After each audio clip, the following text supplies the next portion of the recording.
What is going down, squad? You know what day it is. It is Wednesday. That means this is the State of the Franchise episode with Jason Aponte. Jason, how are we feeling on this playoff edition of State of the Franchise? Feeling like some playoff team type people, podcasters, whatever you want to call it. It's a beautiful thing, man. I mean, what a game. No hyperbole.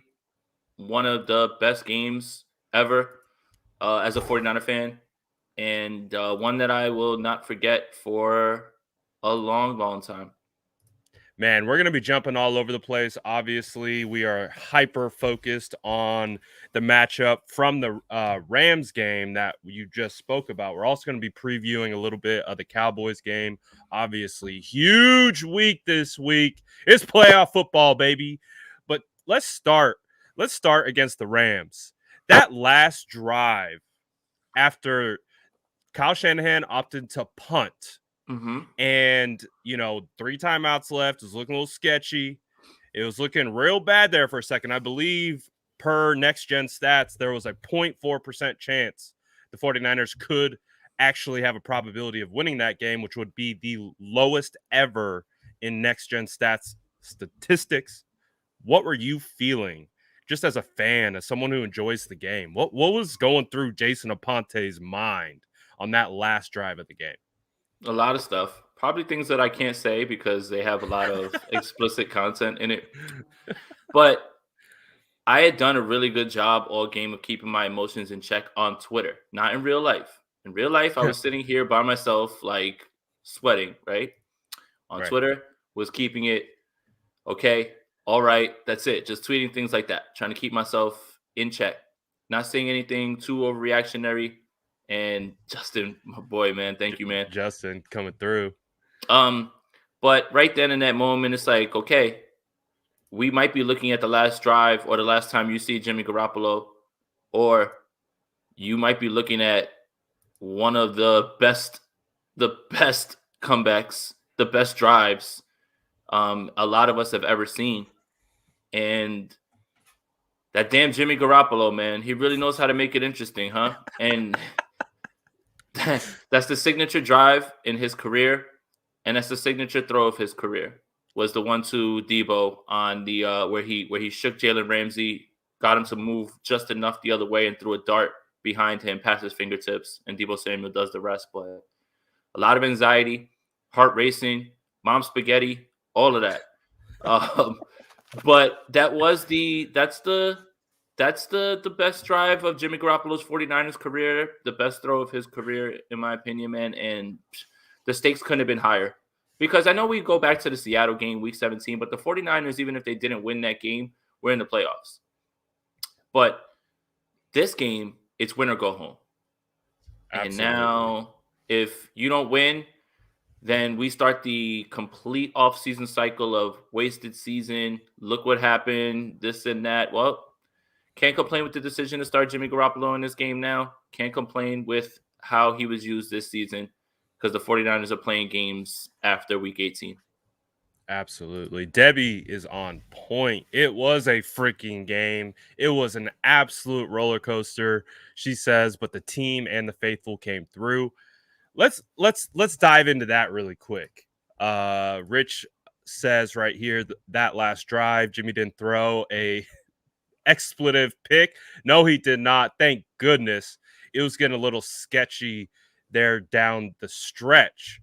But what were you kind of thinking of when obviously Jimmy had threw that pick and then came down and rifled that throw into Deebo Samuel where Jalen Ramsey almost got his hands on it? What were you kind of thinking? Was that because obviously Deebo Samuel was kind of running open there at that last second, but based on the throw and how it worked out, you had Deebo Samuel catch it, do yak, and all that kind of stuff. Just what were you thinking about that? And then also leading into the Jauan Jennings touchdown, what did you see schematically that allowed Jauan Jennings to score on that play to tie it up before half? So it's hard to see when Jimmy Garoppolo throws to somebody that's not on the screen, right? And you kind of just hold your breath because you don't know what's about to happen. And that's not my thing. That's Guy Haberman and Middlecoff that have said that. And I think that's hilarious because it's like you're almost just holding your breath when you see the ball go to somebody. You don't know where it's going. But what I noticed when they showed the footage from different spots and, we got our hands on the all-22 was, one, the shoulder shake, that's peak quarterbacking right there. And that's the stuff that people don't understand and the nuances of how to play quarterback, especially in such a big moment. Never lost his head. Shoulder shake, Jalen Ramsey bites just enough, has enough zip on the throw outside the numbers to get it past Jalen Ramsey. But then Deebo Samuel, that route is going to the sideline. He stopped it because he knew what his quarterback was thinking, and they were on the right page, right time. If he keeps running another way, that's behind him. If he doesn't run it the same way or does not anticipate what Jimmy's going to do, then it's an incompletion, and who knows what we're talking about. And then Deebo Samuel just working after the catch, he's literally shaking guys out of his shoes. There's 3 guys, and it never felt like any of them were anywhere near catching him before he got 10 more yards. Such a special season from Deebo Samuel. But in terms of what happened with Jauan Jennings, that was just a coverage bust. And when you watch it, what happens is the motion, I believe it was, I don't know if it was orbit or if it was jet. Either way, the motion, it moved 2 defenders to the flat, caused confusion, and the route concept sprung Jauan Jennings over the middle for an easy throw. So that's the type of stuff that when we talk about Kyle Shanahan's scheme, when we talk about how in-depth it is and how the motion, because they're the ones who do the most pre-snap motion, that's the stuff that opens things up like that. So it causes defenses that have superstars on it or very good players to completely lose eyes because they're headed this way watching one guy, and that's just enough. Once you lose eyes and then the play routes and the play develops and the routes come out on the concept, he's wide open. That's a pitch and catch easy touchdown, probably the easiest touchdown of Jimmy Garoppolo's career, man. And what a way to finish, man. The stakes couldn't have been higher. If you wrote that in a movie, broken thumb, all of that, they would say, man, that's stupid. Nobody will ever see that. Nobody wants to see that type of movie. But my goodness, I mean, he really knows how to make it interesting. And gritty performance from Jimmy Garoppolo. You have to give that man respect. Absolutely. You absolutely have to give Jimmy Garoppolo his respect. Obviously, coming into this game with the UCL tear, chip bone in his thumb, in his throwing hand, it was like, how is he going to perform? How is he going to execute? And we saw in certain situations, like he did throw 2 interceptions. However, he was able to bounce back and come back like he always does. And again, kind of that peak moment where he throws to Jauan Jennings. And to your point, great scheme stuff there, because when Deebo Samuel went into motion, Taylor Rapp came down, the cornerback came down, and they just said, Jauan Jennings who? Because you had Aiyuk going up the post, right? And they just clamped down on Aiyuk, and it just opened up for Jauan Jennings. They talked about Jauan Jennings today being a former 7th-round pick, and they talk about his energy and how a player who is in his 2nd year, however, we really did not see him at all in his rookie year because he had the injury with the hamstring.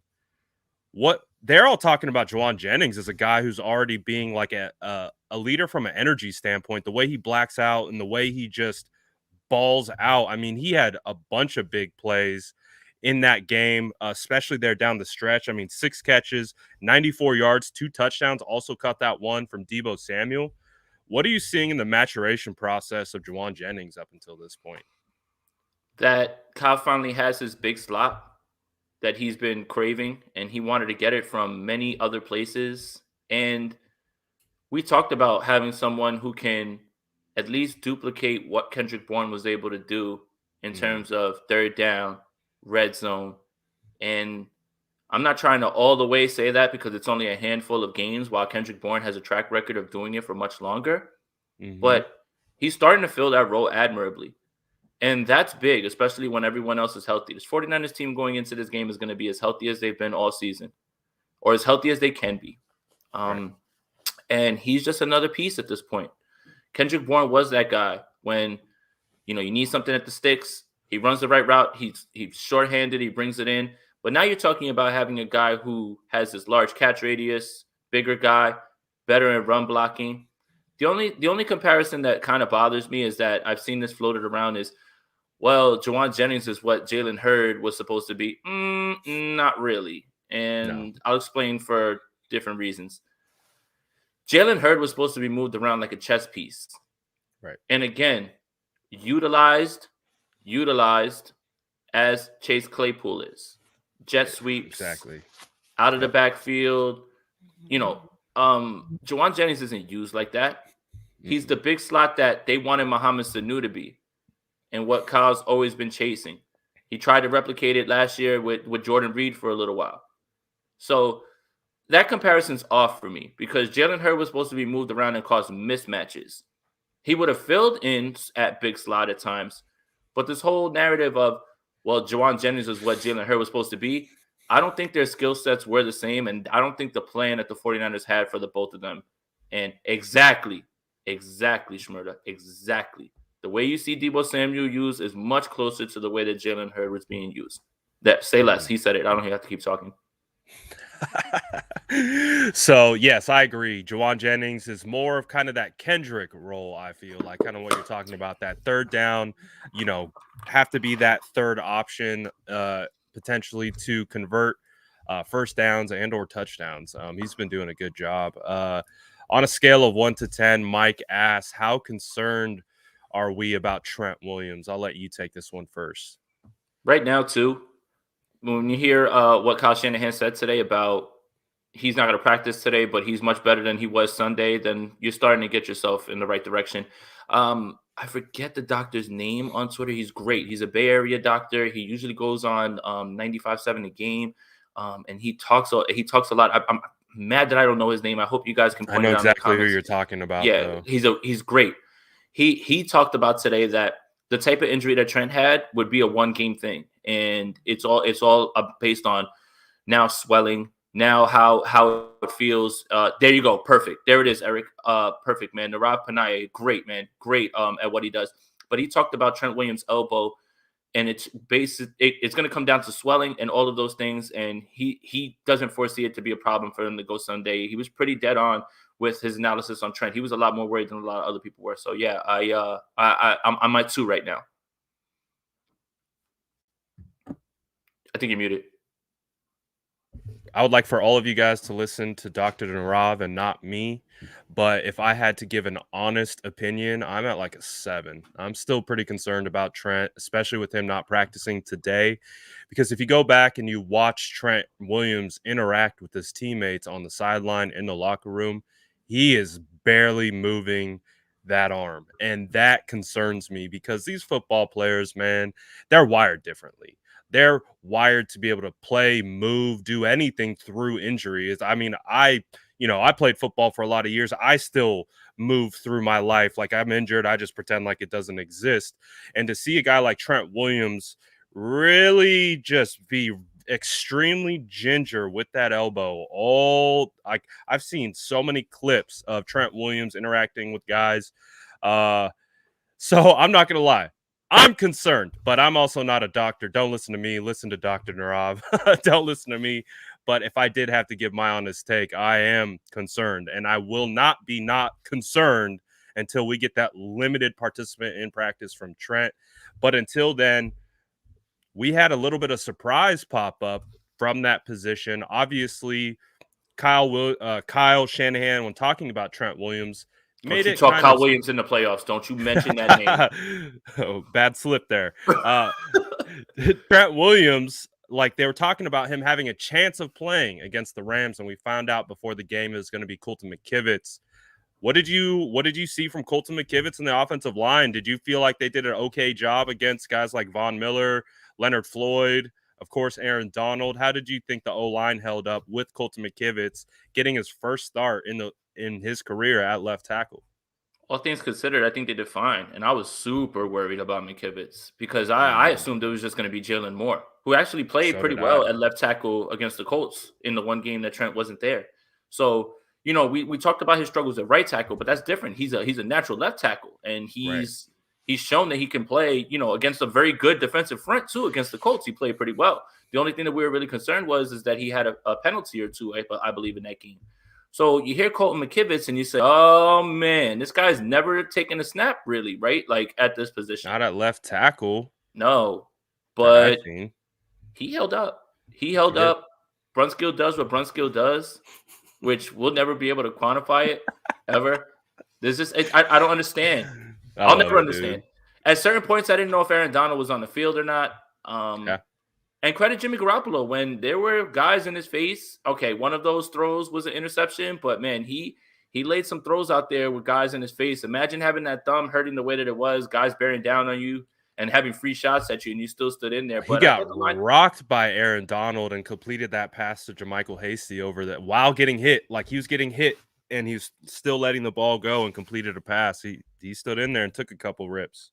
Yeah, Baldy broke that one down, and I think he's absolutely right. I think we kind of underestimate his toughness, and yeah, he took some shots, but all things considered, I was scared to death that Trent Williams wasn't going to play in this game, and I realistically, it was hard for me to see the way the 49ers would win this game without the best left tackle in the world, right? But they got it done, and they did enough, and Tom Compton continues to impress against all odds. My goodness. Brad, you need to apologize to that man. You said so many bad things while I was trying to tell you that he's great. I already gave my apology. I gave my public apology. I think it was like after the first start. I think it was against the Jags. After the Jags. We apologize. I gave my public apology. No, we apologize. Because Tom Compton is the highest graded right tackle in the NFL right now. Talk a little bit about that. And he's turned himself into a starter in this league. If he's not the guy next year and McGlinchey is back, if he wants to stay here and be a backup, that's great. But he could go somewhere and be a starter. He could. Yeah. Like, that's how well he's played. But, yeah, I mean, when you talk about the offensive line, I thought they were great in this game. They did enough. They did just enough. And when you think about a guy taking his first snaps at left tackle, it's hard not to be excited about what they did in this game, especially with that pass rush. Absolutely. Let's wax poetic a little bit on who I think a lot of fans of the 49ers would consider Deebo Samuel to be the team MVP this year, at least on the offensive side. Deebo Samuel in that game had 8 rushes for 45 yards, a touchdown, 4 receptions for 95 yards. Obviously, we already talked about the really big play that he had on the game-tying drive, but then he also had a touchdown pass. Just talk a little bit about Deebo and his importance in that game and what he continues to provide this team from a mentality standpoint. Stats don't tell the story, and they're mind-blowing. He played 16 games. He didn't even get the extra game. Stats are mind-blowing, and they will never, ever quantify the impact that he has on this team and the season that he laid out. This is truly one of the special seasons I've ever seen from any offensive skill player. And I'm pretty old. I've seen a lot of them. But this was special, man. In terms of impact, in terms of this team isn't in this game if Deebo Samuel isn't the one always making the play for them and saving the season in Chicago and making plays on the ball in big moments every single time you need a play. It's always Deebo Samuel, it seems like. And anything that you ask him to do, he does. And his receiving numbers took a hit because they decided to use him as a stud running back. It's just it's hard. Again, those stats, they don't tell you how good he is, how well he's played this year, what he means to this team, how hard he is to stop. Imagine being on the other side and knowing Deebo Samuel is going to get the ball a ton. And he's the big focal point. We got to stop him. You can't. The only way you could stop him is if the quarterback, whoever it is, Trey or Jimmy's just not hitting him. And he's just incredible, man. What a joy to watch. What a season. And Jesse, he tried to hit that one in Atlanta too. He tried to hit it against Atlanta too. But remember, Andrew Pasquini's actual conspiracy theory was Kyle's been trying to get him that passing touchdown so he could get MVP votes because it's a quarterback. It's a quarterback thing, right? It's a quarterback award. You got to get him the quarterback stats. Right. So rushing touchdowns, receiving yards, passing touchdown, MVP consideration. No, seriously. It's insane, man. It really is. And what a special season. And I don't remember seeing someone this impactful in a long time as a 49er in terms of how they do it all. Yes, we had record-breaking seasons. George Kittle, dominated as a tight end, and he dominates in run blocking. But all of the facets of the game that Deebo Samuel impacts, and the It's the attitude that he gives the team. You can't tackle me. I'm going to run through you. It's not an act for the 49ers. They're like that. They're physical. And he sets the tone. They're nasty. That's why. So, what a season. And this is one that we're going to talk about for a long time. And if he can build, I still think he can get better too. I still think that there's another level to unlock for the kid. This is his first real full season, and look at that. So, amazing season. Tip of the cap, Deebo Samuel. We're not worthy. Absolutely. Justin wants to take a peek at the Dallas preview here. He wants to know, how will the D-line for the San Francisco 49ers stack up against the older O-line in Dallas? Can they not only pressure Dak, but contain him? What are your thoughts on that? Let me read this again. How will D-line for the stack up against the older O-line? All right. It's got to come from the inside, actually. Where they're a little bit more vulnerable is at center and the guards, right? Like Zach Martin's a stud, right? You don't want to really mess with him, but they're center. So what you saw from Eric Armstead, that's got to kind of be duplicated, because Bosa's still going to do his thing on the outside. But I think that the pressures actually come from the inside. As long as you set that edge and keep him in that pocket, force him to step up, but hopefully he's stepping up in either to a lineman's back or a sack. So I think that the way that they get to this Dallas quarterback, Dak Prescott, is inside, actually. I mean, Nick Bosa's going to do his thing. You know that. But inside, it's got to come from inside. So you need a big DJ Jones, Eric Armstead game. You got to line him up over the center and make him work. Absolutely. They have two like elite offensive linemen, Smith and Martin. But the rest of the supporting cast, we kind of talked about this yesterday on a live, is just their, offensive linemen. It's a unit. It's a unit within the team. It's a team within the team. And although they have some high-end pieces, the overall unit isn't as solid as, like, say, I would compare to the 49ers. I think the overall 49ers have a more solid unit that works together. So I think you're right. I think it's going to be a lot of Eric Armstead, Arden Key, especially working in the middle. If you continue to get Bosa either on the left or the right side, we've seen him switch sides quite a bit. So it could be a situation where, it could be that. Or we saw DeMeco Ryans send some well-timed pressures against the Rams that really forced some game-changing plays.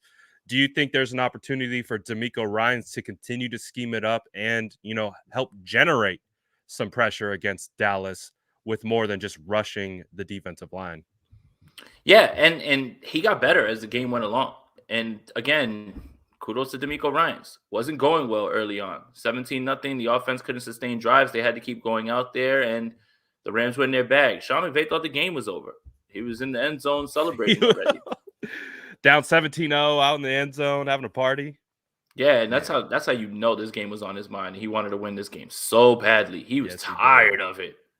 But it's hard to, on the fly, do these things, right? And the same things that we're talking about with how many people didn't like how Robert Saleh came out in his first year. DeMeco Ryans is already showing that growth. Now you get Jauan Williams back. Maybe you can throw in those nickel blitzes as well. I thought he did a great job later on in the game, creating pressure. And Matthew Stafford was getting drilled, man. And against the number one pass blocking offensive line by many metrics.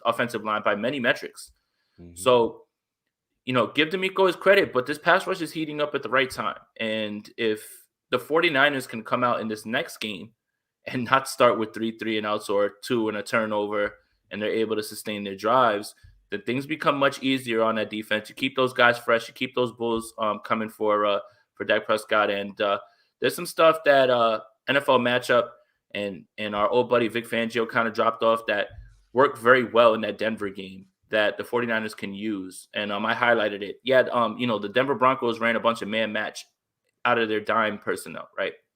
What that means is they drop a safety, they show too high, then they rotate to single high, and the safety comes down as a robber, meaning he's the guy in the middle of the field. So what happens is you have someone carry your inside slot receiver into the middle of the field, and then the robber takes him and goes the other way with it to confuse the coverages, right? Like it's not. So what it did was it confused Dak in his first game back, and Denver has some pass rushing guys as well too. Have a better secondary. They ran it out of dime, obviously, and it forced some turnovers and some bad throws. You take away those crossers that way. You confuse him and you mix it up. So I started to look back at the 49ers game this past week. Looky.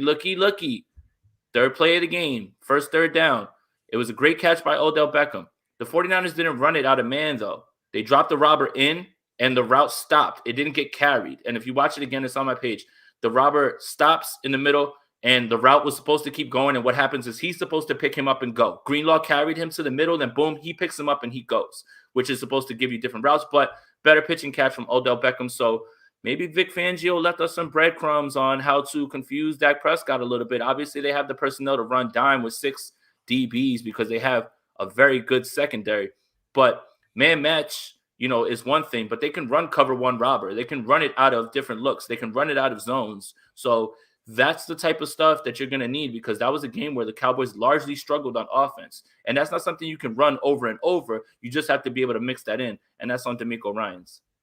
Absolutely. And we've seen teams play copycat against us. We've seen it with the way they do max protect. Started with the Titans. Texans took a little piece of that. So there's an opportunity for DeMeco Ryans to, again, he's going to go watch the tape. He's going to see what worked, what didn't. So that's a nice pinpoint there to be able to indicate a little nuance from a schematic standpoint that the 49ers could absolutely take advantage of and start getting after the Dallas Cowboys, because as we know, it is playoff week. On the offensive side, what do you think the game plan is going to be? We saw 21 carries, 85 yards from Elijah Mitchell. Again, we saw 8 carries from Deebo. No real Jeff Wilson other than in like a fullback role. What do you kind of see from the offense going into the Dallas game and how they are going to attack Micah Parsons, Trayvon Diggs, and this pretty solid defense led by Dan Quinn? Oh, hold on to your hats, guys. Hold on to your hats. I think the 49ers are going to try to run the ball a lot in this game. I think that the Cowboys defense is about 18th or 19th against the run. They're very high up against the pass, and that's because obviously when you get into those situations, Micah Parsons is a dog and Trayvon Diggs is having an amazing year. I don't suspect that the 49ers will go after Trayvon Diggs as much as people think. He does give up a lot of pass yards, but he does turn the ball over, and you don't want to tempt fate that way. What you do is you do what you do with many of the times that you've done it with the Rams. You run right at guys, run at Parsons, run at Aaron Donald, neutralize him, slow him down.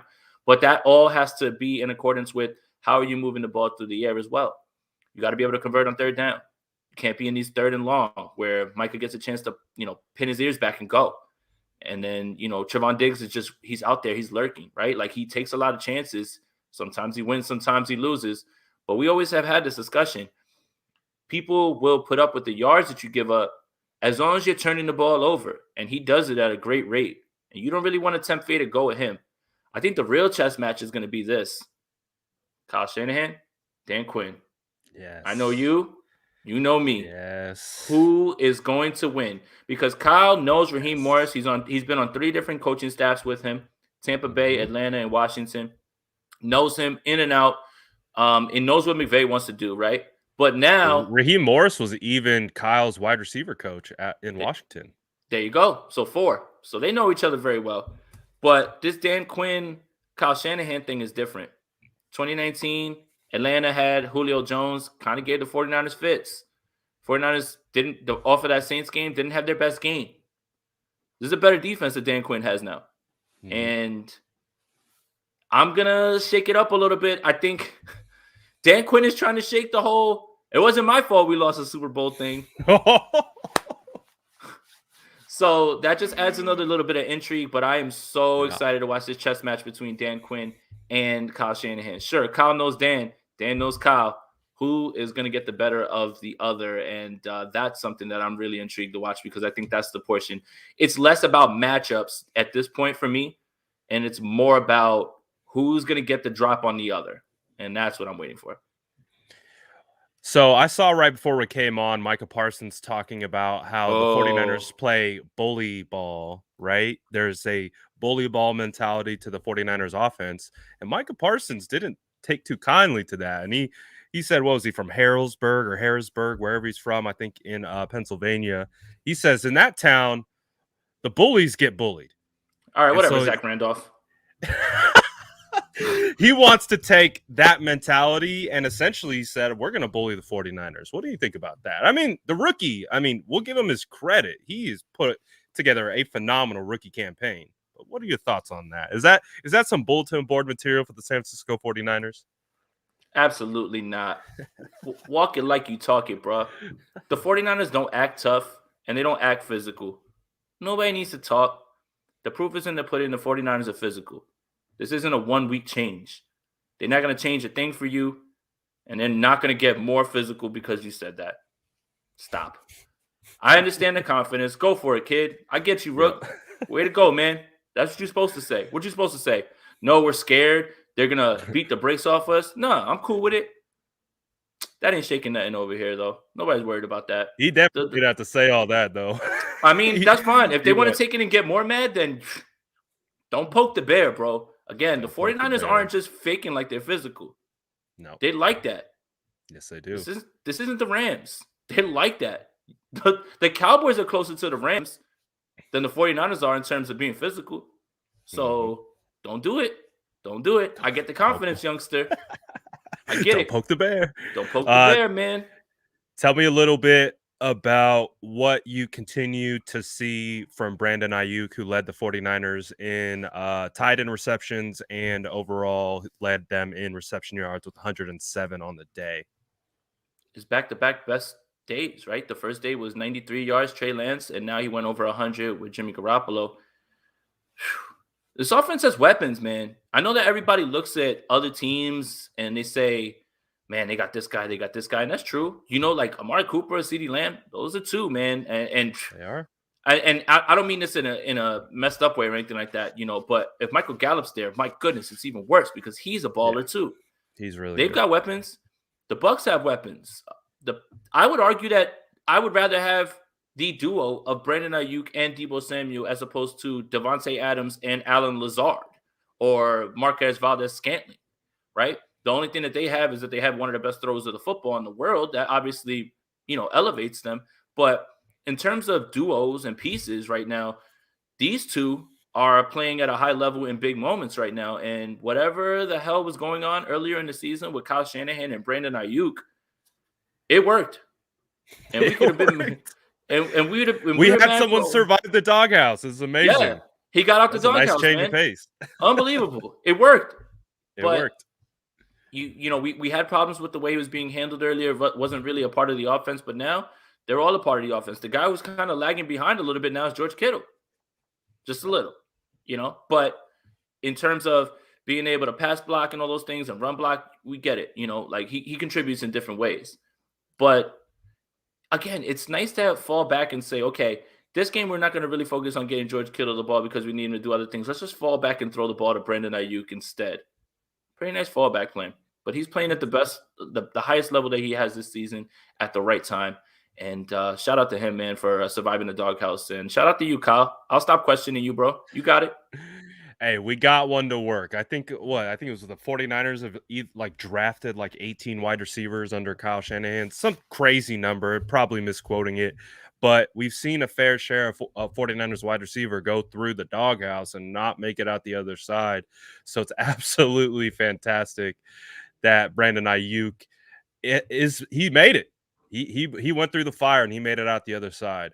Michael says, I think Kyle is setting up the fullback leak up the sideline with Wilson Jr. Wilson keeps going in motion to block for Deebo, so watch out for that play.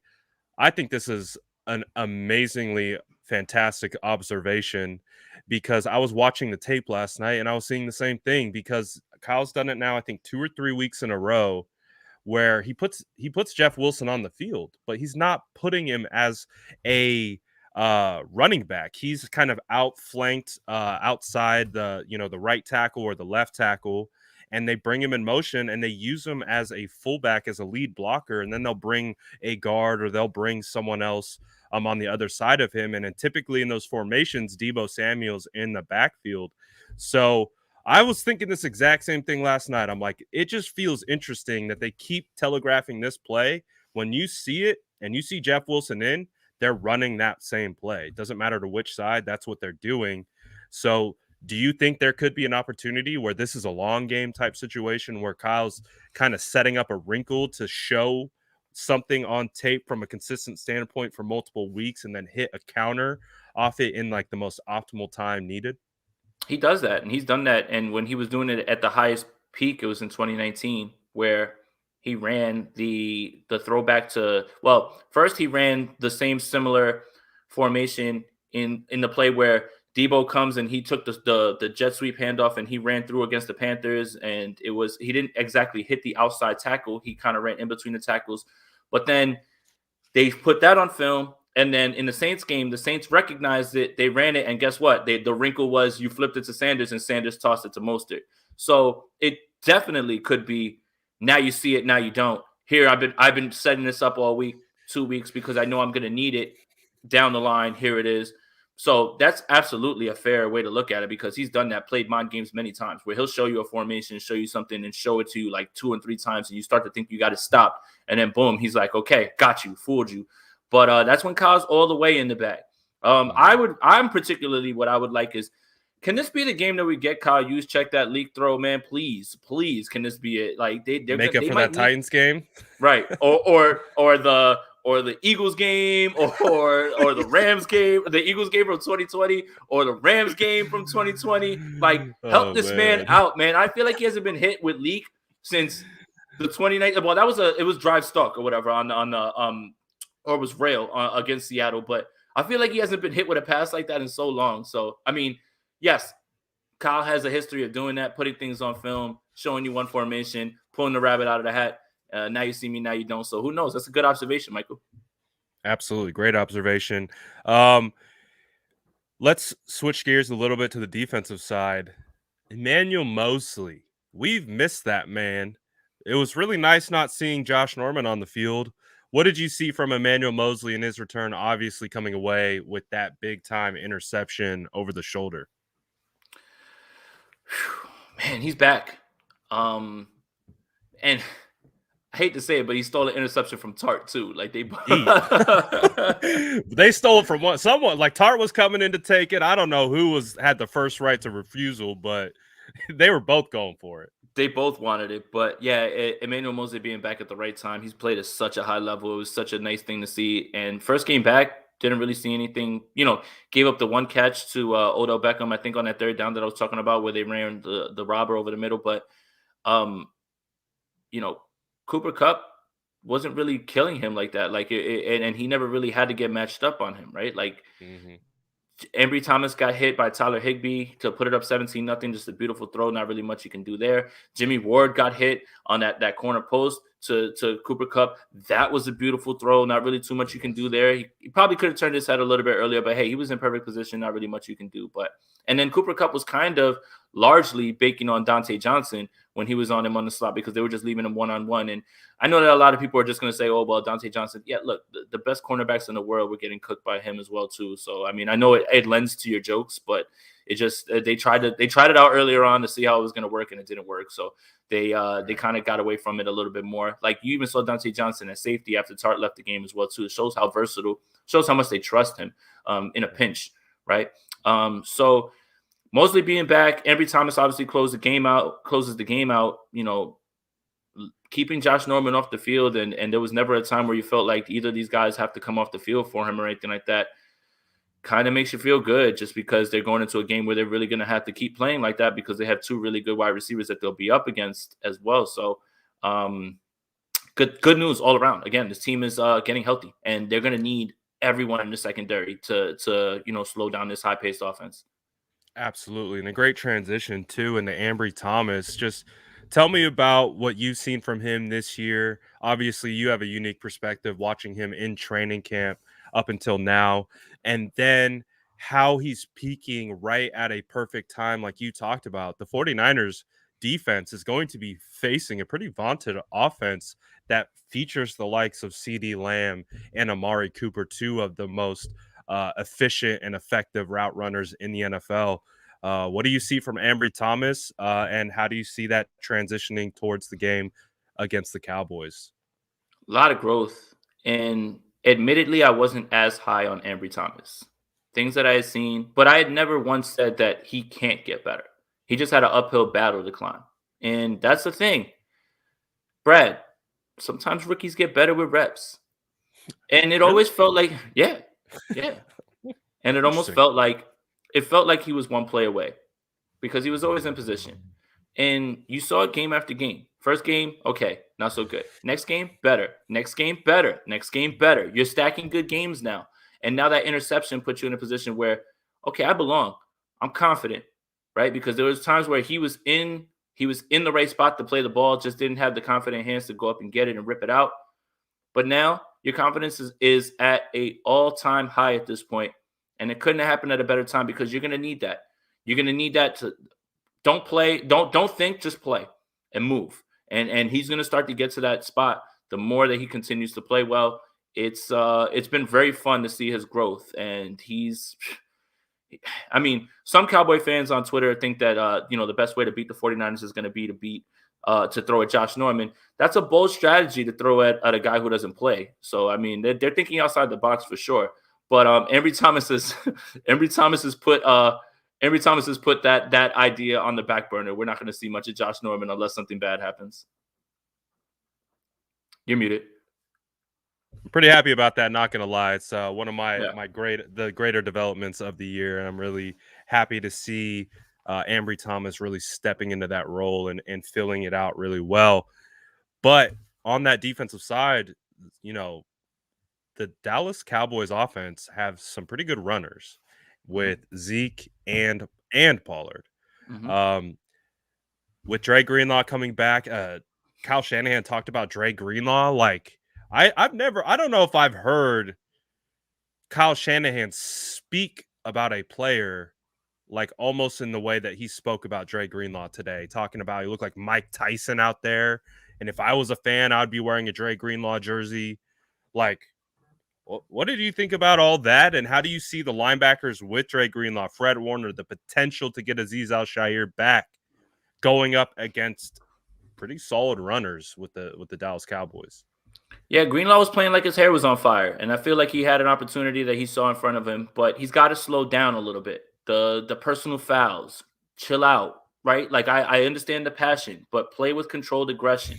The personal foul face mask. He thank God he wasn't called for body slamming Cam Akers. Yes. Still sometimes over pursuing and missed tackles, but he was great in this game, and that's good. He understood what was in front of him, and he took advantage of it because Azeez wasn't in there.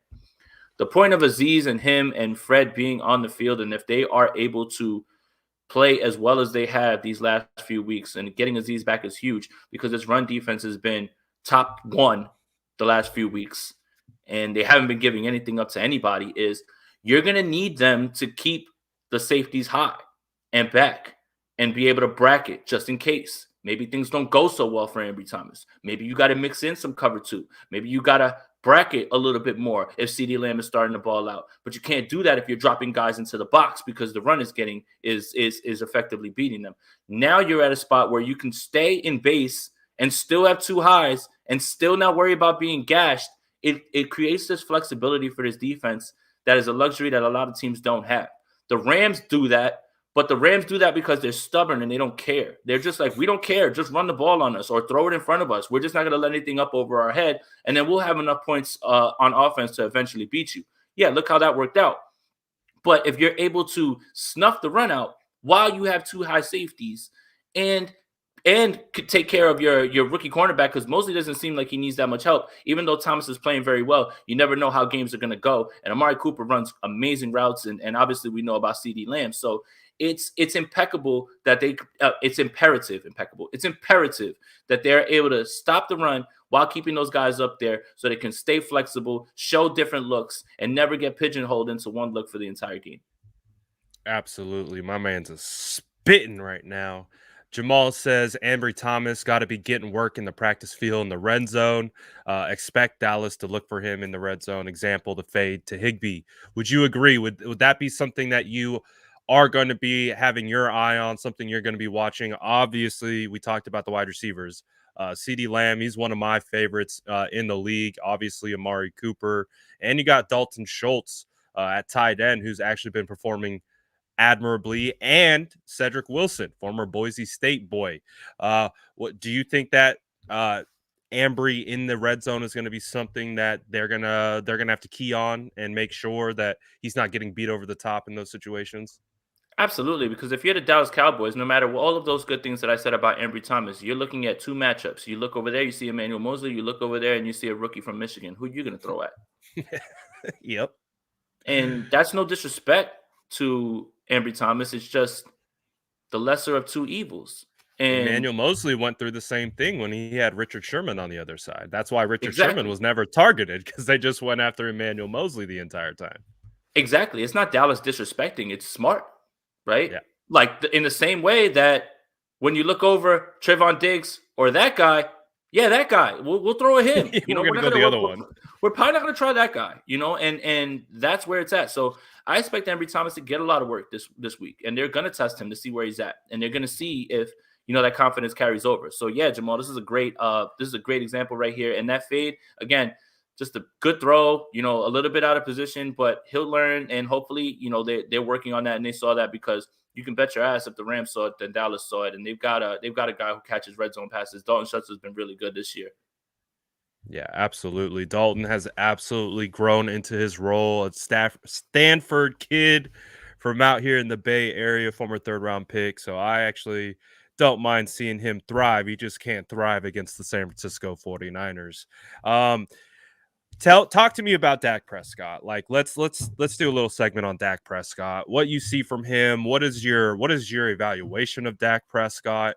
And is he kind of the pinnacle for that entire Dallas team in regards to putting up a really strong game against the 49ers and trying to take the 49ers down? Is it Dak, or would you say maybe it's a combination of run game plus defense? Like how would you look at it? It's going to be Dak, and this run game will be fine, but I have confidence that the 49ers can slow that down. And what he's done this year, his ankle was on the other side of his shin last year. And Yeah. what he's done is downright impressive. And wouldn't be upset if he won comeback player of the year. I know a lot of people, maybe Burrow, maybe Bosa, but what Dak has done this year has been remarkable.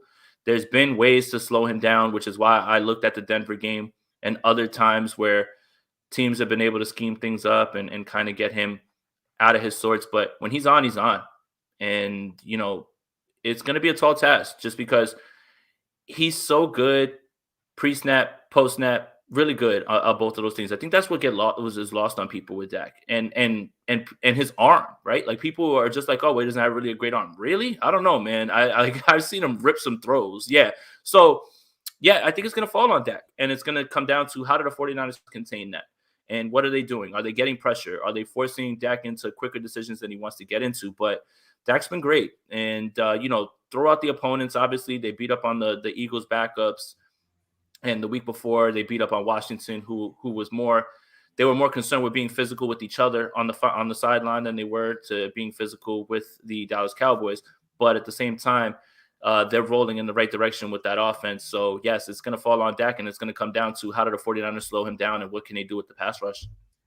Absolutely. And now it's time to poll the chat. I want to hear from the chat specifically right now about score predictions. I want to see how confident the 49ers fan base is right now that the 49ers are going to come out and get a win against the Cowboys. So now drop all your score predictions for 49ers versus Dallas in the chat. We'll pull them up. We'll see what the vibe is looking like. But while that's going on, Jason, let's talk a little bit of just about this rivalry. Let's talk about Dallas versus San Francisco. What does that rivalry mean to you specifically? Gets my blood boiling because I'm old enough to remember this. I remember the years where whoever won Dallas 49ers won the Super Bowl. And that's just what it is. This is how it goes. And I'm happy that it's back to this. Newer 49er fans dislike the Cowboys because there's a large amount of dissent and dislike towards the Cowboys as a whole. And the way that I attribute it is I basically am a fan of the Cowboys in baseball, the New York Yankees. And when the Yankees lose, the people in Kansas City, people in Oklahoma, people in Illinois, people in Florida, they all celebrate. And that's how people feel about the Dallas Cowboys. So a lot of the younger 49er fans have that going for them, right? Where they just like, well, we don't like the Cowboys at all. And that's fine. But for the older crowd, man, you know, beating the Cowboys was the start of a dynasty. I wasn't old enough for that. Let's not get crazy now. Like, you know, Let's not get too crazy. let's not get crazy. But the first team that I remember disliking was the Dallas Cowboys because 91, 92, 93, 94, you know, like the 49ers and the Cowboys met every single year. And the Cowboys were getting the better of them until Deion Sanders showed up. And they got it done. And then, you know, you talk about the greatest receiver in Dallas Cowboys history. I'm wearing his jersey right now. Let's go. Jumping on the star. Oh, yes. You know, that's like the last really big rivalry moment that we had from them. And then because even Emmitt Smith was still playing in that game. Yep. After that, it kind of just went dormant. You know, you had the game where Romo in 2012 with the punctured lung came back and beat the 49ers in Candlestick. You have the game where the 49ers went to Jerry World and they took over and you know, Kaepernick won that game. You know, you have last year Dalton beats Nick Mullins, and it's just none of those games. Barn burner that was. Right. Yeah. Oh, goodness gracious. But none of those games really stack up, right? Because either guys weren't healthy, teams weren't in the same position at that point. So now here we are. And here's what's funny. Guy Haberman also pointed this out too. The 1995 NFC Championship game, or the 1994 NFC Championship game, one of those two, is still the 5th highest watched football game in NFL history. 49ers Cowboys is what this country wants to see. And I'm just happy that it's back like this. It's going to be super fun, man. I'm juiced. The shit talking is back and forth. It's happening like crazy. It's back. I love it, man. This is what I'm talking about, right? So it's going to be a lot of fun, but this means a lot to a lot of 49ers fans and a lot of Cowboys fans. It means a lot just because of, you know, who are the two teams. But yes, I also wanted to get one more shot in. Yeah, Terrell Owens is still the best Dallas Cowboys receiver of all time. So. Doesn't it just feel like there's just some extra juice surrounding this? Now, I get it. It's a playoff game. The 49ers haven't been to a playoff game since 2019, and, you know, a couple year hiatus. But it just felt like when the second we found out that the Dallas Cowboys were going to be the matchup for the San Francisco 49ers on the week of the 40th anniversary of the catch, which was the pinnacle moment that springboarded the 49ers dynasty, you know, way back when. Doesn't it just feel like there's some extra juice to this game? Like, again, all the things that we're talking about just feels like there's some extra energy into it. Yeah. Michael Irvin feels it. He's scared to death. Listen to that man talk. He's scared to death. Anytime anybody asks him any questions, I don't want to play them. No, not the 49ers. No. They're trying to reverse jinx it. That's what he's No. That man's sweating. No, they are. That man is sweating. This is not a good matchup. No. Listen to that man. Yep. 100%. Justin says Thomas has progressed in games versus really good wide receivers. Also, not just some scrubs. Yes, he's played against A.J. Brown, Brandon Cooks. Obviously, you got Cooper Kupp, too, and a little bit of action. So 100%. Thomas, did you see that video where Adam Peters embraced Ambry Thomas coming out the tunnel? Seems like that was his guy, right? That was his boy. That's what we're hearing. That's what we heard, that Adam Peters did, in fact, draft Ambry Thomas. Could you imagine going through that, Jason? Obviously, we're big into the draft. We like scouting. We like doing mock drafts. We like doing all that stuff. But could you imagine one of our draft crush, one of the boys that we indicate, we're like, that dude's going to be a stud. You draft him on your name. He comes into training camp.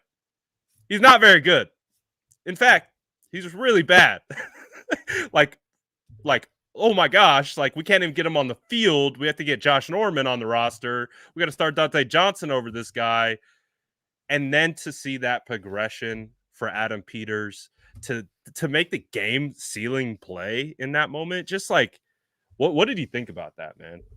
That's got to be a really good feeling because nobody ever drafts who I want anyway. So who cares about that? Like I'm never gonna, like I'm gonna start saying other people should be drafted. I'm just gonna start saying other people, right? Just hoping that like I reverse psychology, get that back in there. But then Yeah. everybody's gonna be on Twitter. No, but you wanted this guy. No, it's a game. It's all right. I've been yelling Javonte Williams. Who cares? I'm not drafting him. I wanted Terry McLaurin. Who cares? I'm not drafting him. Oh, Javonte Williams who in this offense. Sorry, with Elijah, man, that'd have been the 1-2 punch, man. But hey, whatever. that would have It's been fine. insane.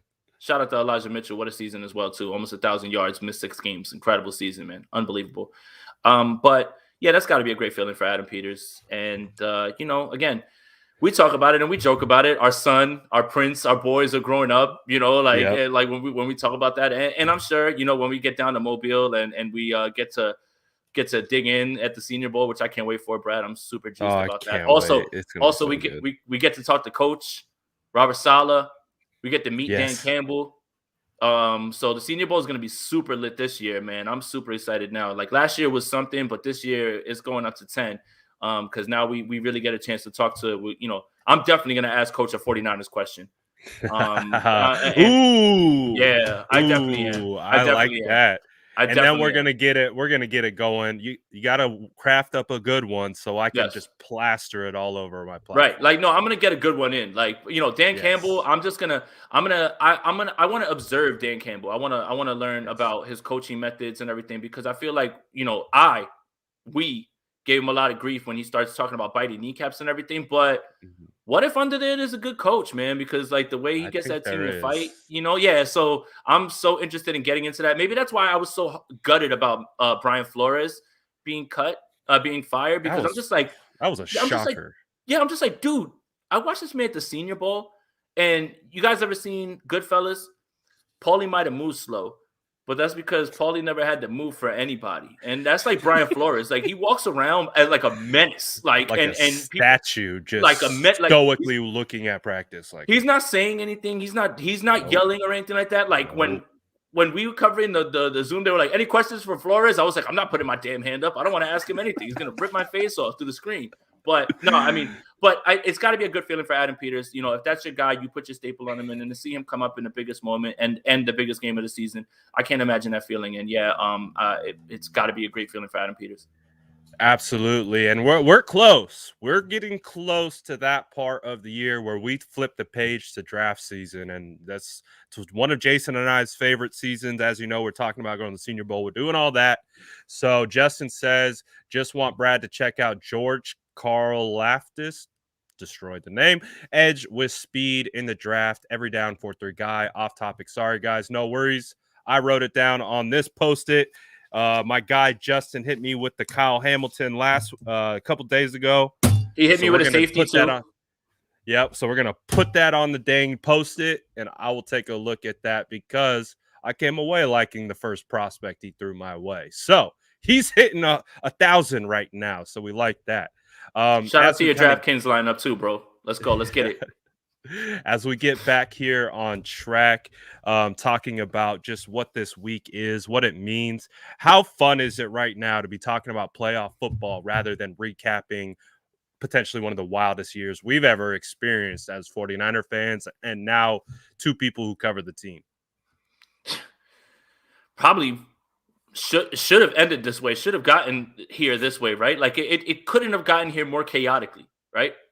Broken thumb. How's this guy going to play? Justin, you're the man, bro. I appreciate you. Broken thumb. How the hell is he going to play? 17-0. Rams at Levi South. And then against all odds, Jimmy Garoppolo comes out, and that might be the signature Jimmy Garoppolo drive. And another thing, he talked about it. For anybody who is of an opinion of something else, he talked about it. This is the last dance. He knows. Yes. Kyle Juszczyk knows. They admitted it. They said it out loud. There was a little bit of this is it because he knows it's a business, and he said it. I know what's going on behind the scenes. He knows what's about to happen. Mm-hmm. So it's fitting kind of that he not only goes out, at least in the regular season, this way, but also cements his status as a starter in this league. Because if you were a general manager or someone who is a regime and you were a little bit skeptical on Jimmy Garoppolo, the toughness and the grittiness and the gutted out right there, that's the type of stuff that you're just like, okay, maybe I'll take a shot on this guy. He has 1 year left on his deal. We'll take a shot. And he's still a starter in this league, no matter what anybody says. And that game is going to go a long way in determining his trade value, because there have been lesser quarterbacks who have done much less in bigger moments than that have gotten fair trade compensation. Think Sam Darnold, think Teddy Bridgewater, think plenty of guys. Jimmy Garoppolo is going to be a commodity next year, and this start is going to go a long way into cementing that draft stock, whatever it is. Well, think about this marketing aspect to the value of Jimmy Garoppolo. Now you can sell to your organization group. You can sell to your fan base. You can sell, hey, this guy can be a great stopgap quarterback while we draft the quarterback of the future and place him behind Jimmy Garoppolo. Look at how he handled the Trey Lance situation. Look at how he handled helping that young quarterback come up to speed. We didn't hear 1 ounce of drama come from Jimmy Garoppolo himself about the quarterback position. We heard drama from everyone else, but the actual man in the middle of it. That could be a selling point to franchises who need a quarterback. Like you said, he's got the 1 year left on the deal. It could be a situation where, like, okay, we like what we saw. He's definitely, and if he does more in the playoffs too, he's only going to be building that value more. So it's going to be another interesting leg of the offseason. The Jimmy Garoppolo saga will continue, and we will be talking about Jimmy Garoppolo a lot. Just, is he going to be as a 49er, or is he going to be as a trade piece? And I guarantee you, San Francisco 49ers want that first-round pick back that they gave up for Trey Lance. So if they can somehow swindle a team, and that is in no way disrespect towards Jimmy Garoppolo, but just to get a first for Jimmy after all that, oh, that's a win in my book. Hey, Pittsburgh Steelers, you can run the same offense for the small price of a first or second round pick. Yes. Just saying, guys. Small little token. That's it. Small little first round, second round, and this man can continue your pursuit for being in the playoffs. They're in the playoffs now, but this is Ben's last year. So hope you watch Pittsburgh Steelers. That's grittiness right there. Justin says John Lynch about to fleece the Giants for Jimmy and get payback for Odell trade. And if you don't know, John Lynch was heavily involved in trying to get Odell Beckham from the Giants. They opted to trade him to the Browns. It's on record saying that the 49ers had a better package on the table. Gettleman just did not want to send OBJ to the Niners because he knew he would thrive. And he wanted to go there. Yeah, and he would send him to the Browns for his career to die, and it almost did. And then he got out just at the last second. Now we see him having a kind of reemergence with the Rams, but not enough against the 49ers. Now, I would be remiss, Jason. I can't believe I almost probably went this entire episode without bringing it up. Mm-hmm. Robbie Gould. Yes. NFC Special Teams Player of the Week. Mitch Wishnowsky goes down. He's in the concussion protocol. 49ers actually signed a punter to the practice squad this week. Tell me about the kickers. Tell me about the special people on this team, the specialists, Jason. You're our kicking expert around here, so I want to get your take on this. I know we joke a lot. You know my stance, but look, man, that was invaluable. He was doing things that Mitch wasn't even doing. Down in balls inside the 20. His first punt was 33. Yeah, his first punt was 33 yards. His next one was 40. It just, if anything, it gets an apology from me to Rob Gould. Apologies. But it gets me back on the whole, why did you draft a 4th-round punter if Robbie Gould can do this in a pinch off the rip? Like, why are we not doing this more where we have a place kicker and a punter? Why do you need 2 of them? And why did you draft him in the 4th round? So when he did that, proud of Robbie Gould, got me more mad. Like, I hope Mitch is good, right? Like, concussion is nothing to joke about. But that just proves my point. A 4th-round punter for a place kicker who's never punted for or hasn't in a long time to be able to do that in the clutchest moment, You just made my argument for me about why this shit had never happened in the 4th round, dude. I don't get it. I don't but apparently today in the press conference, Kyle Shanahan talked about when they didn't know what was going to happen with Mitch, Robbie was punting, and that helped, and it came up clutch in the right moment. And again, I know we joke a lot, but apologies, Robbie Gould. Without you, man, I don't know where this game is because you're able to put them on the other side. We've seen games where either place kickers or punters aren't there, and they keep going for it on 4th, and they lose games. That's how Washington lost to Seattle because Joey Sly got injured, and they had to keep going for it on 4th. They would have taken one field goal. They would have won that game. But you got to give it up to Robbie Gould. But realistically, that makes me more mad about the 4th round pick for Mitch Wishnowsky. Like, I really don't understand it, dude. And if this new dude, if let's say Mitch doesn't play this week, and this new dude comes in and he's booming punts off the street, I'm just going to flip my table, bro. This is what I'm talking about. A 4th round pick? A draft pick?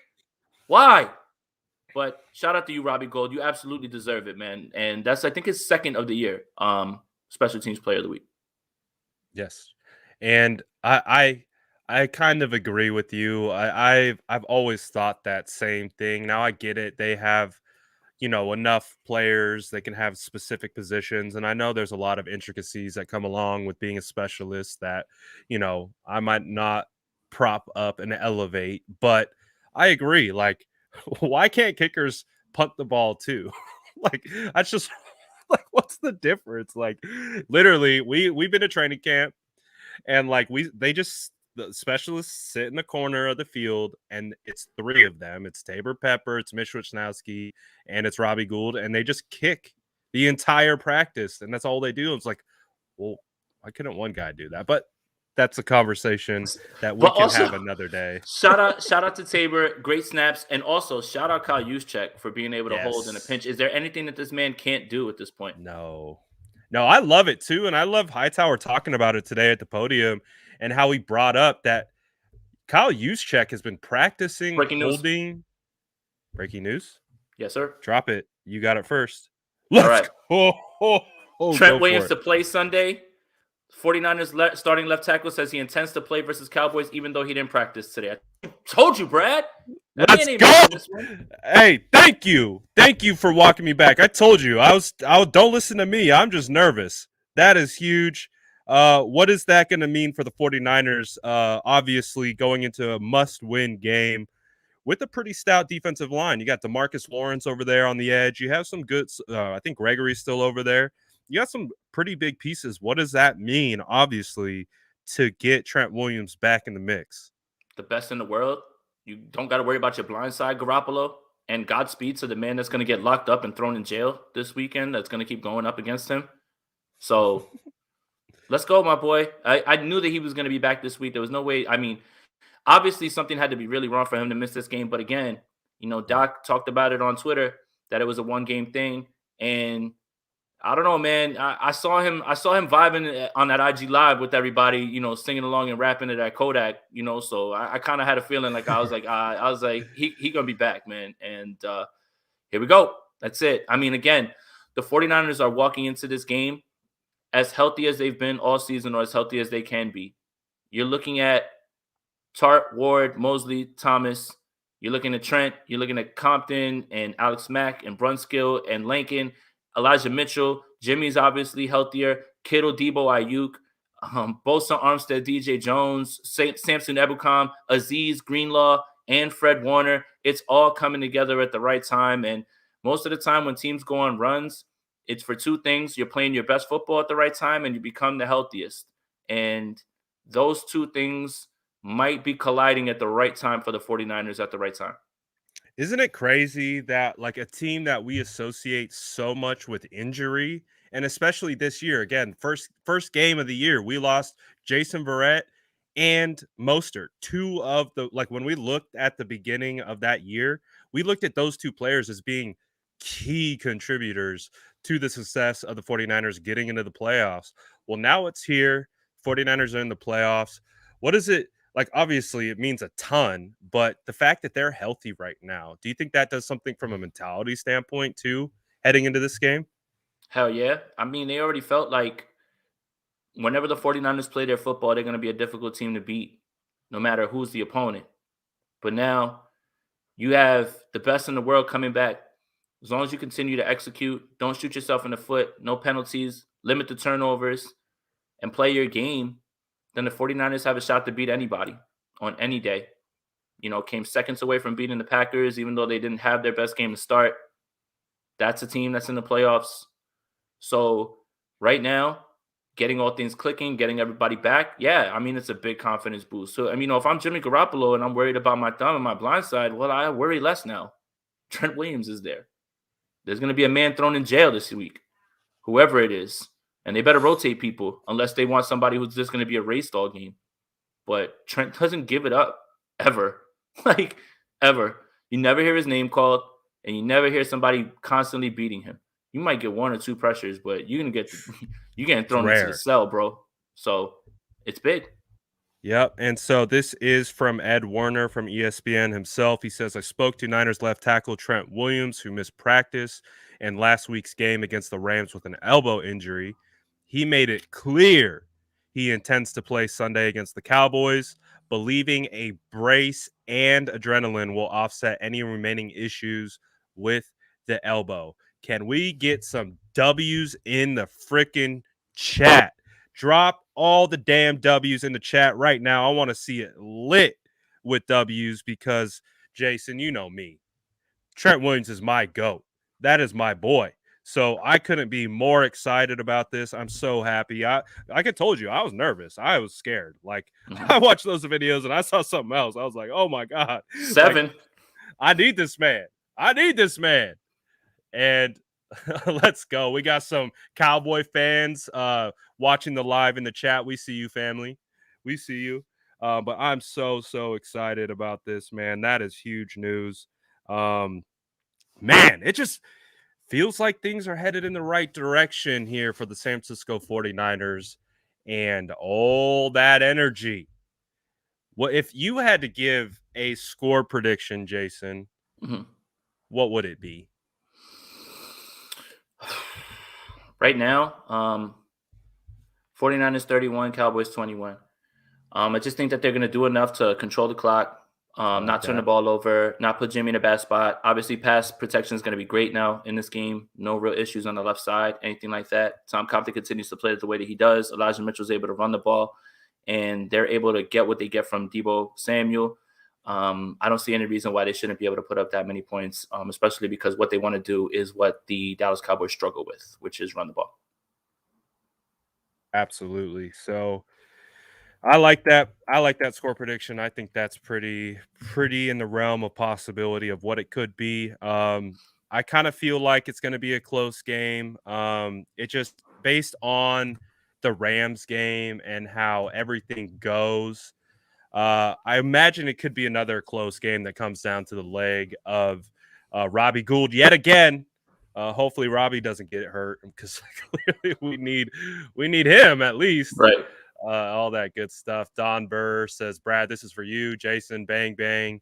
Niner gang. We appreciate you, Don Burr. Our favorite Lions fan. And again, if you're in here talking crazy, just make sure you come back because we'll embrace you with open arms. Don Burr's family now, right? After week 1, he was in all our lives, and now he's family and we root for them. So, you know what it is.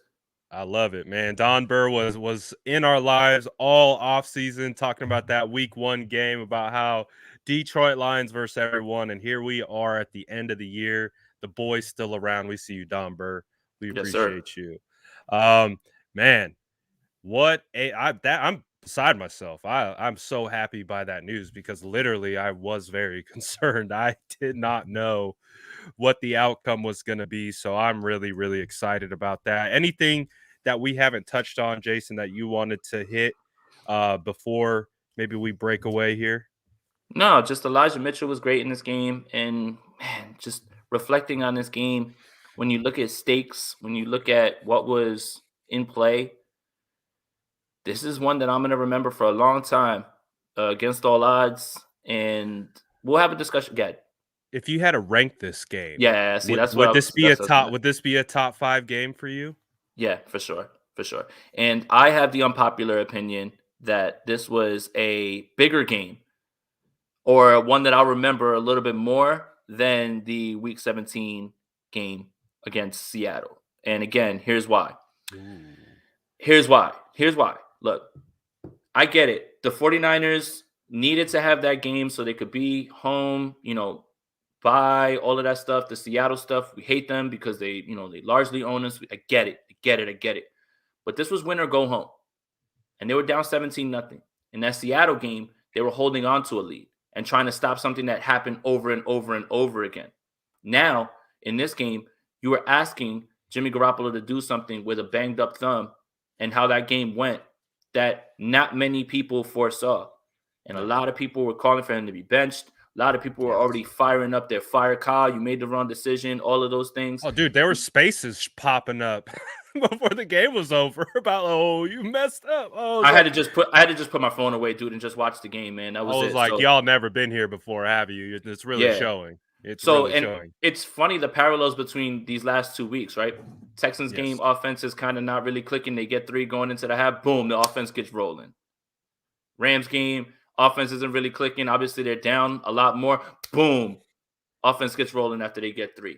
And Kyle Shanahan was setting up his jab, and he was like, okay, outside zone not working. Boom, let's get their ass with inside zones, and let's use your over aggressiveness against you. And that's why they create all those cutback lanes for Elijah Mitchell, for Deebo Samuel. That's what they like when he's handing the ball off backwards. It's to give him a second to let the over pursuit happen and the cutback lane to come back. And then Elijah Mitchell was running tough. So again, Kyle saw some things that he could exploit, and he was largely. Obviously, he can't control the interceptions. The one that Kittle was forced, and it bounced away, and Ramsey made a great play.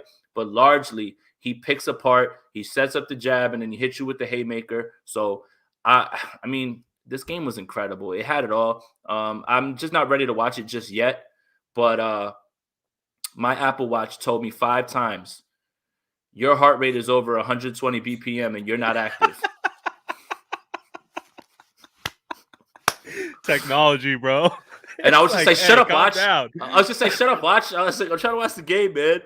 And then like Averly walks in and she's like, I want some cereal. And I'm just like, I'll get you some cereal at the commercial break. Like, you got to give me a minute, man. Like, but this is one that I'm gonna remember for a long, long time. Just when you think about the stakes, the circumstances, and the storylines, right? Kyle had to make this work. Had to make this work with Jimmy to go with him and get this win. You had to make the playoffs. Otherwise, everybody was going to kill you for not playing Trey Lance. You had to do it with this banged up thumb, and you had to throw yourself back into the game, right? Like 88 yards, you're not able to run the ball anymore. Like, they know what you're trying to do, and you still were able to do it. This is one that I'm going to remember for a long time, and it's high up on the list for me. Absolutely. Did that win, that last minute drive, did that demolish a narrative that was about to be the only thing we talked about for about the next 6-7 months about the Trey Lance, Jimmy Garoppolo thing? Was Jimmy Garoppolo able to help destroy that narrative for an entire offseason? Done and done. With the new playoff rules, only one team was going to get a playoff bye anyway. Everybody else was going to be playing this weekend. So, whatever. You could say this team should have been 12-5, 13-4. That's fine. Ifs and buts, but they're 10-7. And against all odds, they did it. And in that moment, you did the thing that people were saying, okay, I don't agree with you starting Jimmy Garoppolo over Trey, but if you start Jimmy Garoppolo, you better make the playoffs. You better have double-digit wins. Right. So it did squash it out. It did. So, yeah, I mean, it was this close to being unbearable on that app. Unbearable. But even right now, the most ardent Jimmy Garoppolo opponent, or they even had to say, man, that was some legend shit right there. And he and he did it, and that's it. Like, all of your criticisms of Jimmy Garoppolo 72 hours before still ring true today.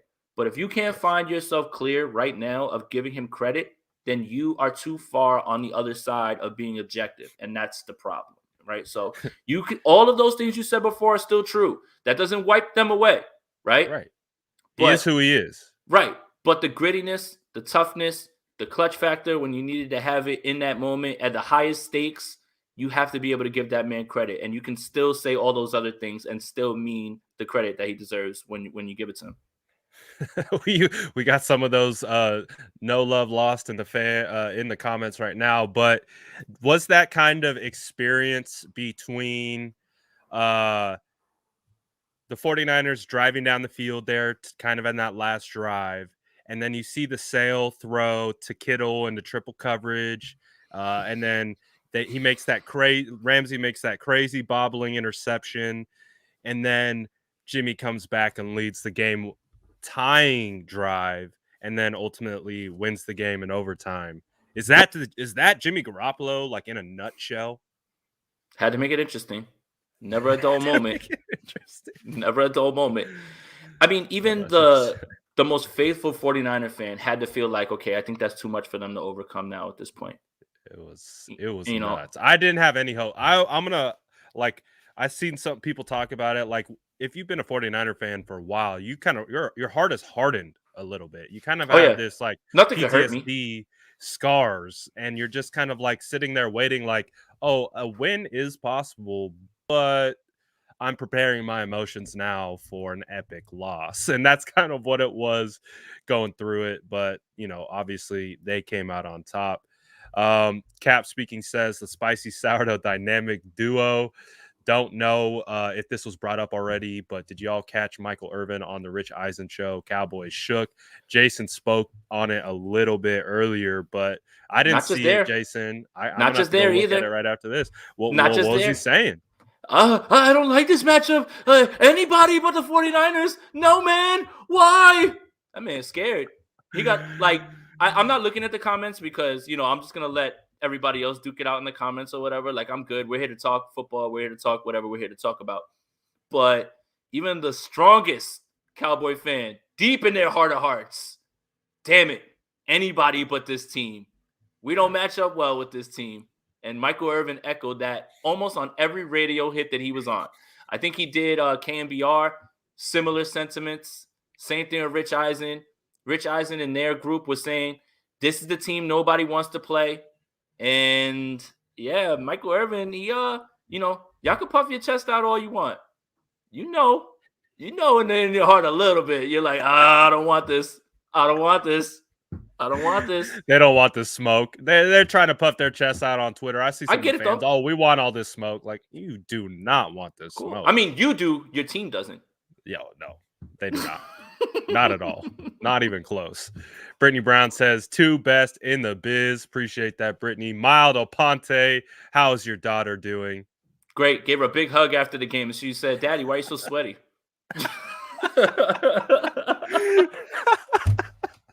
The Apple Watch notification started going crazy after that. I threw the watch on the floor. I was like, "Shut up, man! I don't care." And I went right to the post game. Popped that bottle, and I started just having a blast. But yeah, thank you for asking, dude. Brittany. Appreciate you.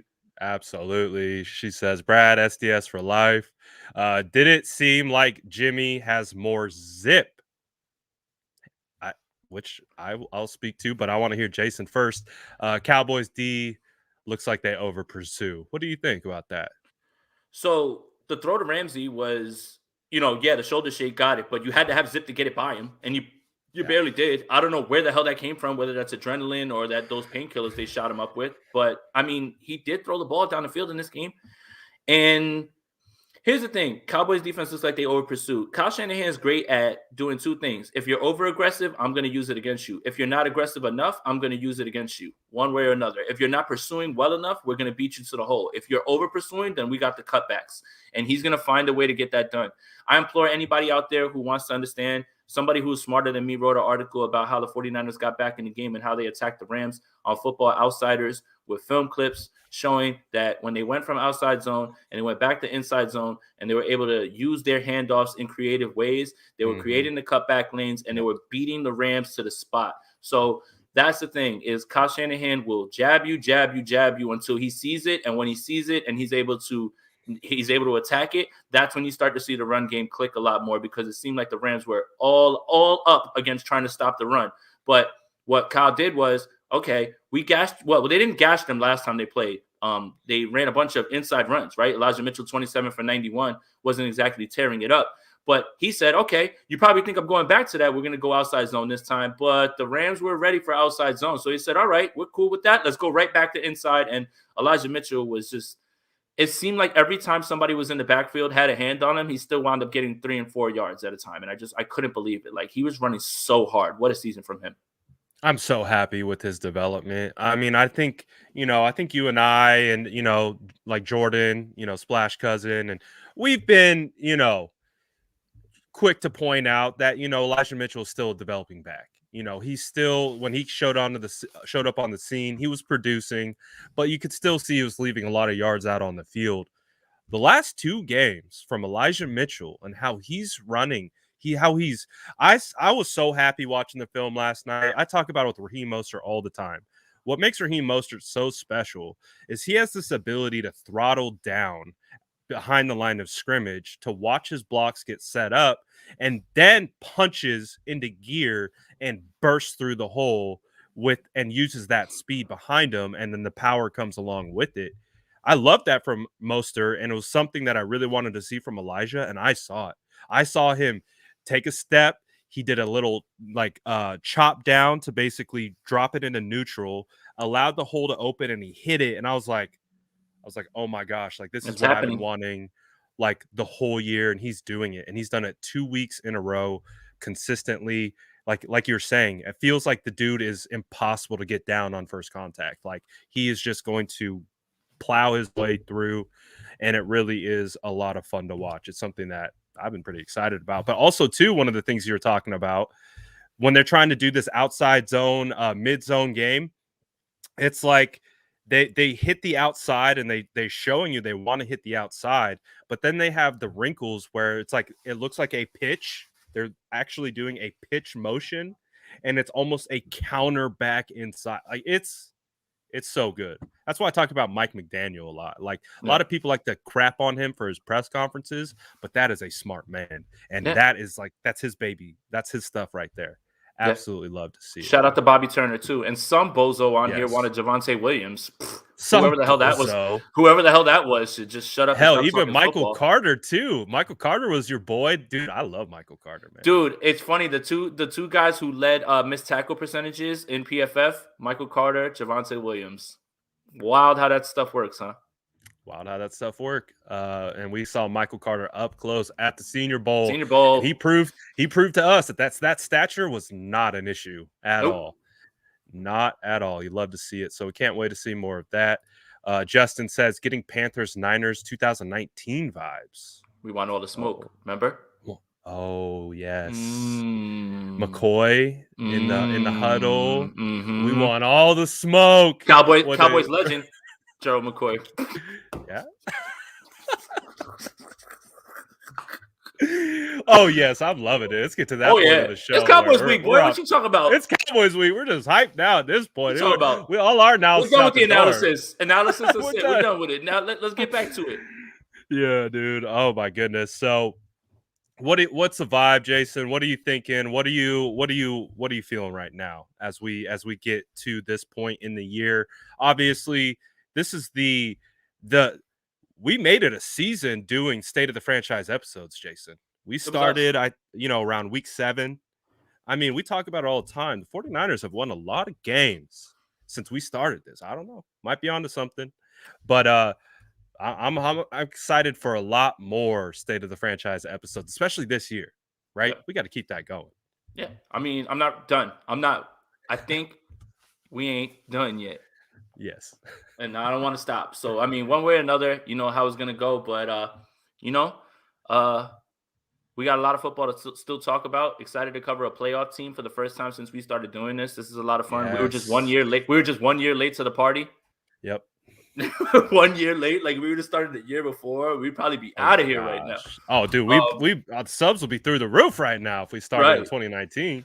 But everything happens for a reason, and I think that it was good that we did it that way because we learned the content game and how to come up with content when the team wasn't exactly in the playoffs. And now the content just feeds it to ourselves because the team, 1, usually has some crazy stuff going on in the news, but 2, continues to play football, and it won't stop. I don't know what the frequency of this show will be in the offseason, whenever that does come. But that Mobile content, man, straight from the Senior Bowl, that's some stuff right there, man. We ain't going anywhere. Like we got a lot to talk about, and yeah, Brad, since you and I started this, I think the 49ers 6 wins, 7 wins, something like that, right? Like I'm just saying. They put together that run there. Like when we started doing this, it was bleak. It was fire. It was fire Kyle Shanahan. It was fire DeMeco Ryans. It was fire John Lynch. It was get rid of everyone. Trade Kittle. Like it was crazy around here. But we made it, Jason.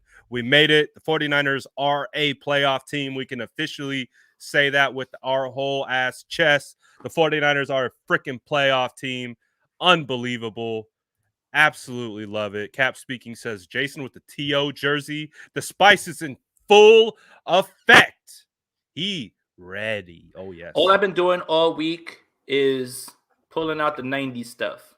Pulling out the Cowboys merch, right? Yesterday, wore the paintbrush Niners hat. Day before, broke out the shark tooth Niners hat. I still got more.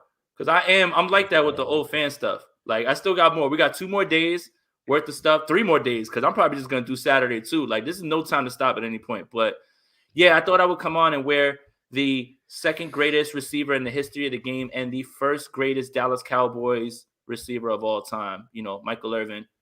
Nah, bro. Not you. Not Dez. Not Dez. His name goes by T.O. You freaking love to see it. Guys in the chat, you guys were legendary today. You guys have been legendary all season, especially doing our dual streams that Jason and I do with both our channels. So it's really cool because it's a little bit of a molding of both our followings, and it's really cool to see you guys interact. You guys always bring the freaking energy in the chat, and we really, really do appreciate it. Jason, where can we ingest more of your content this week? Because I see it on my numbers. People want all the 49er content they can get. So where can they find more of your content?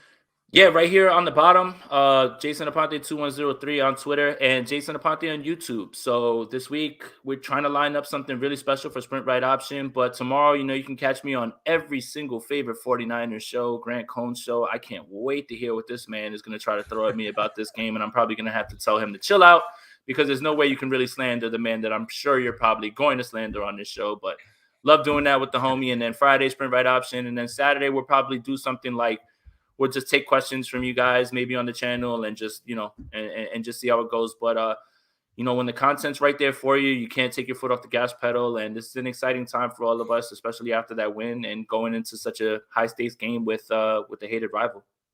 Absolutely. It's a high stakes week here in 49ers land. The content is going to continue to be through the roof. Make sure you tap in with Jason and get all that additional 49ers content. I'll be doing a film breakdown in about a half an hour. So if you guys do want to stick around and join me for that film breakdown, we'll be doing the offense at about 3:30. So we'll be tapping in, but we do appreciate all you guys as always for the support. This show has been so much fun. And again, it's big part so much fun because of you guys. And I guess before we head out, we got one question, and maybe you might know, Jason. I don't know too much about Tart's injury. Any news on how serious the injury is? It was a groin. It was something that happened during the game. He was limited today. If I was going to give it a guess, that Tart's going to play. He's going to play through it. They're just going to shoot that thing up, and he's going to get a shot. And he's already limited right now, so that's a good sign. Not out. So yeah, they're going to need Tart in this game as well too. But yeah, I think from everything that I'm hearing is that he should be all right. That's good to know. Obviously, Kowalski has been a huge impact to the success of this defense, along with Ward and the rest of the guys. Obviously, getting Emmanuel Mosley back will be huge. And as we heard on the stream, Trent Williams intends to play. So amazing news. Amazing news. So again, 49ers are as healthy as they've been, it feels like, this year. So that's really exciting. Again, thank you guys to who have rode with us all year. If you're new, thank you for sticking around and vibing with us. We really do appreciate it. We will be back next Wednesday, no matter what. So hopefully it's under the right circumstances. And until then, you guys be good. We'll see you on the other side. Peace, everyone.